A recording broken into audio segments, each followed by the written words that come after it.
Up next here on Freedom and Prosperity Radio, thank you for joining us this week. Robby Soave is a reporter and staff editor with Reason Magazine, just penned a great piece called Antifa Mob Viciously Assaults Journalist Andy Ngo at the Portland rally. Coverage of it has been all over the place, but Robby, great piece on it and taking us inside the chilling attempts to, without legislative backing, silence free speech just out of the fascistic attempt to be the mob rule. Thank you for joining us this week on Freedom and Prosperity Radio.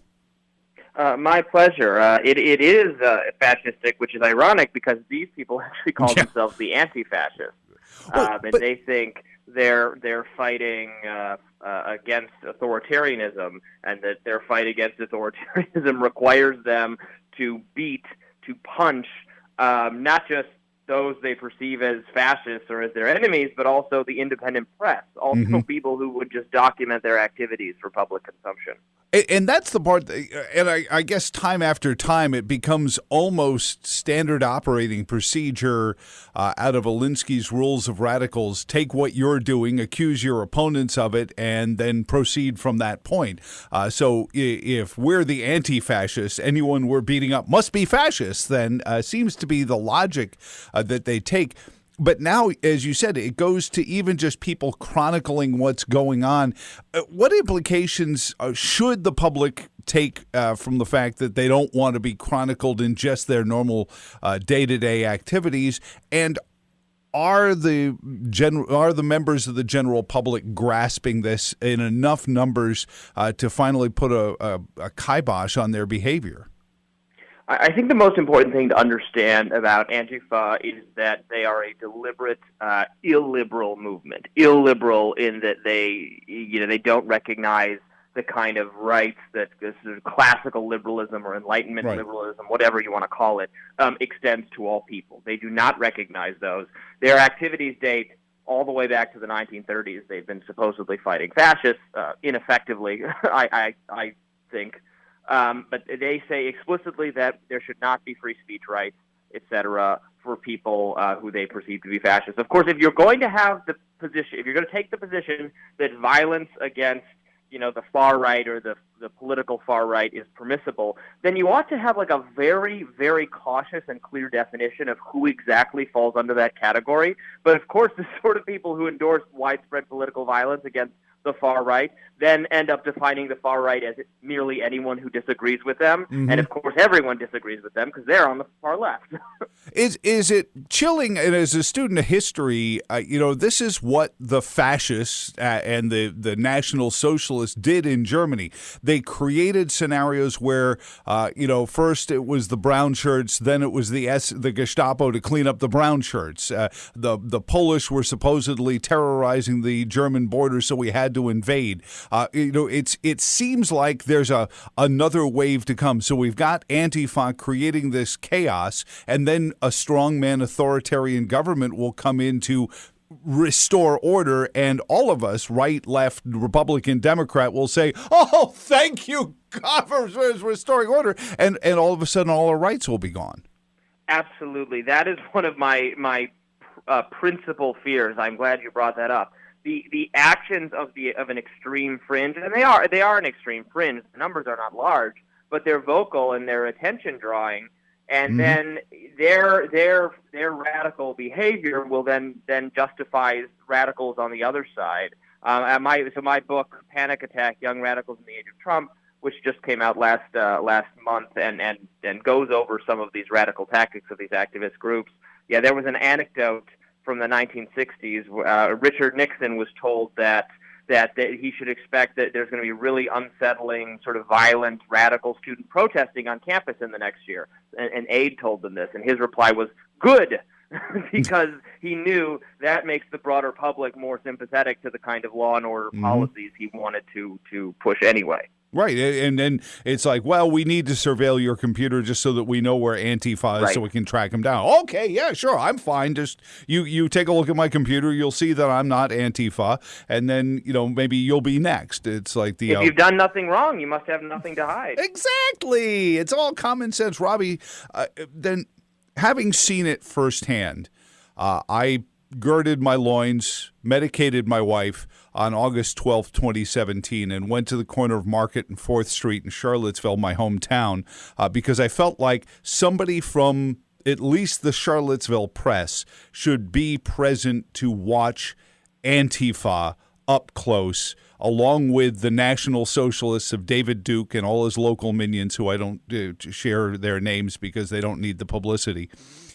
So they're all doing their thing, and I wanted to see it up close. And I'm watching bodily fluids in little Ziploc bags being hurled around, soda cans full of concrete. Now it's milkshakes. And we have politicians in Richmond saying, we're going to ban guns. They're not bringing guns anymore. They're weaponizing every single piece of junk you can find against us. How do you ban soda cans and broomstick handles and things like that? It's almost like it's doomed to failure. Well, yeah, I hate the idea of banning things or taking things away from people when the overwhelming majority of people use these things responsibly and not to hurt other people. And you have a bunch of crazy people in the streets, bad-faced, badly behaved, and they're gonna find some way to do bad things no matter what. And you're going to punish everybody else for that. This goes to a fairly fundamental libertarian sort of perspective and principle, but one that and no surprise I find it persuasive because I am a libertarian. But right, no, absolutely. Well, and is the more chilling thing the response to Andy Ngo's brutal beating and near death experience was that, oh well, he was just a conservo, right wing activist, so he gets what he gets. I was disgusted and ashamed of many of my fellow journalists who you see them commenting on this on Twitter, journalists and sort of just DC, I guess, progressive people. There was a staffer at the Human Rights Campaign who was really, which is a pro-LGBT organization. Andy Ngo is an out gay man, and in any other circumstance, you'd think this would be something the organization or a member of the organization would want to strongly condemn, and instead it was kind of, we don't really like him, and what was he doing there, and this staffer actually, I saw yesterday, actually apologized and rethought their initial reaction. But there was a lot of hand wringing over. Well, Andy Ngo's not really a good guy, and you don't have to like him or agree with him, but you just have to say it was wrong to punch him in the face. Is Robby, that so hard? Well, that's the thing is that it's now become a litmus test that you can be, a gay columnist, but as soon as you say something or write something that might be interpreted as pro-Trump or pro-conservative or pro-Ted Cruz, it doesn't make a difference, or pro-tax cuts, all of a sudden you're out of our club, and we're going to create this litmus test, this scarlet lettering. Right. Right, exactly. We're in such tribal times, so we don't want to defend or help anyone unless they're exactly in on our team being either the pro-Trump team or the anti-Trump team. It's very hard for the rest of us who don't neatly fit into either one of those teams. I think both sides is right sometimes, but they want to box you in for one or the other.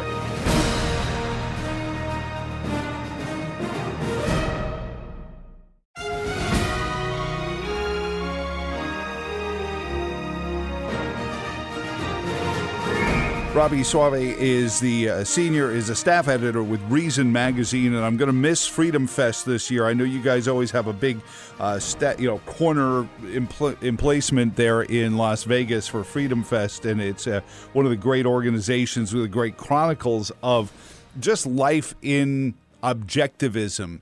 But with a president like Donald Trump, who doesn't fit a mold, I remember when he was at Freedom Fest and everyone grabbed Mark Skousen and said, what are you doing? This guy isn't a libertarian. But then he's the first president in my lifetime to actually express the idea that there could be a world with no subsidies and no tariffs.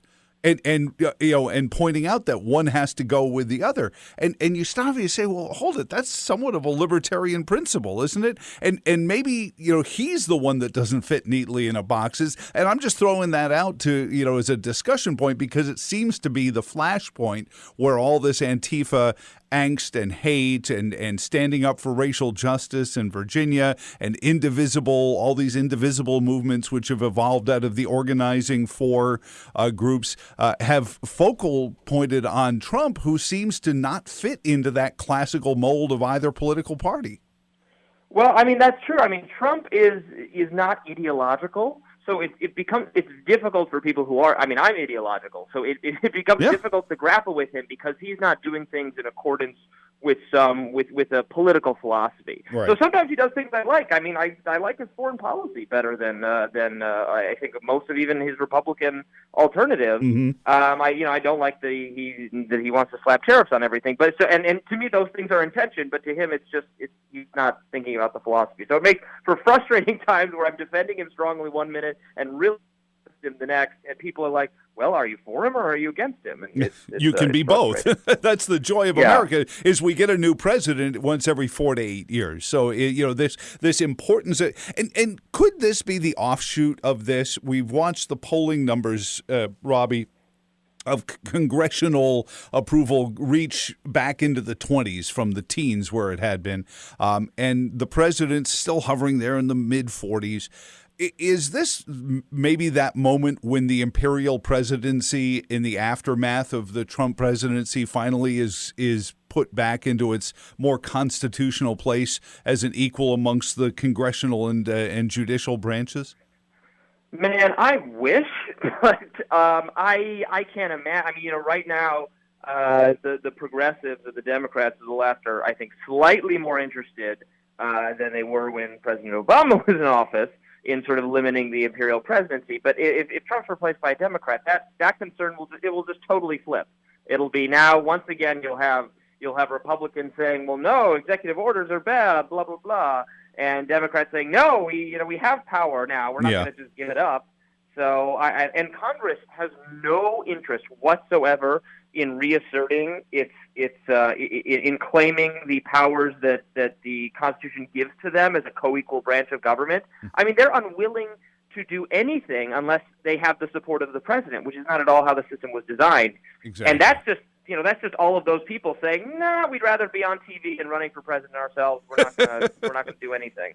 So what's the offshoot? Where is it tracking in your view with Antifa in the streets, beating people into the hospital, into comas? It's only a matter of time until there's a dead body somewhere, and then I shudder to think what the reaction is going to be. I shudder to think that that's even a scenario that we're discussing in just conversation. But it seems to be the track we're on. With Antifa and Indivisible and the Unite the Right groups and the Dick Spencers and the David Dukes still trying to exert themselves on the fringes, do the middle Americans just give up and just say, listen, you guys fight out in the street and we're going to build, armed guards around our houses? Well, I mean, to some degree, the right thing to do to these people is just ignore them. Is to keep in mind that again they represent a very loud and very vocal but tiny fringe, that most people are not like this and that they get disproportionate attention, and to put their behavior in context, but also to be cognizant that this is happening and that some of these groups didn't exist 10 years ago. I mean, they're engaged in a lot of. In addition to violence, I mean, their project is making social media completely uninhabitable for the rest of us, with just like doxing and harassment and all that sort of thing, just making the world of social media miserable. That might actually even be a bigger impact than the violence, which, while horrible, is usually more contained. Yeah. And now I don't want the government to do anything about that. This is speech. That's something the platforms have to decide. Well, I speak because I was, for about the year prior to August of 2017, excoriated by many people who were listeners to my radio saying, why aren't you supporting the Unite the Right folks? Be more vocal about it. And I said, because I've met these people and they're not the right. And I'm most offended that they co-opted the word right, as if somehow that made them Russell Kirk conservatives all of a sudden. And I said, these are anarchists who want national socialism. socialism. They're not. They're David. And when David Duke showed up here in Charlottesville, I said, huzzah, finally I can prove what I was saying all along. But I don't see any Democrats saying the same thing about Antifa. They sort of shrug their shoulders. I mean, heck, Tim Kaine's son, our senator, is a member of Antifa. Yeah, I did see. I saw Biden. I believe Biden, and there might have been one or two others, but Biden for sure put out a statement of support for Andy, which I was glad to see. And there should be, there should be more condemnation of both sides, of Antifa, of Unite the Right people. I interviewed, some of them for this book I did, and they're you should let your listeners know who still have any harboring any positive sentiment for the group. They want identity politics. They love identity politics. They just want it for white people, right? Rather than all the groups left people want it for. It's horrific. And as soon as I met some of the organizers here, I said, you guys are out of control. And I laughed and I stopped talking to them. As a matter of fact, the most visible organizer called me about a month beforehand on the air live and started harassing me. And I said, go ahead, have your say. And then eventually I just hung up on him. I said, you're just making no sense.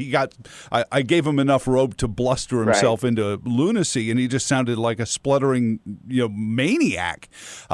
And I said, this is not conservative, and this is not libertarian, and it's certainly not libertarian. Rights. We are I'm for individual rights. Yeah, absolutely. You have the same rights as everyone else by virtue of being a human being. Amen. And these fringe groups on the right and the left want to say, no, it's being white is what gives you your rights, or being a member of an oppressed group is what gives you rights, or et cetera, et cetera. No, you get rights because you are a person, and all person gets the same rights. I mean, that comes to me from libertarianism, from a little bit from objectivism, and so on. But I feel it's different than what these people want. Is crazy to me. I don't have access to the readership numbers, but I know in my millennial focus groups, namely my 3 kids and their friends, libertarianism is much more of what they believe in and what they hang their hat on. So I can only imagine Reason Magazine is going through at least a heyday in that age cell. What are you finding about on the college campuses with 20-somethings and then the upper 20-somethings as they've started to get out into the workforce, Robby? It's challenging because there's not a generation-wide problem. Most young people are thoughtful, interesting, intelligent, have broadly good views, but there are changing attitudes toward free speech.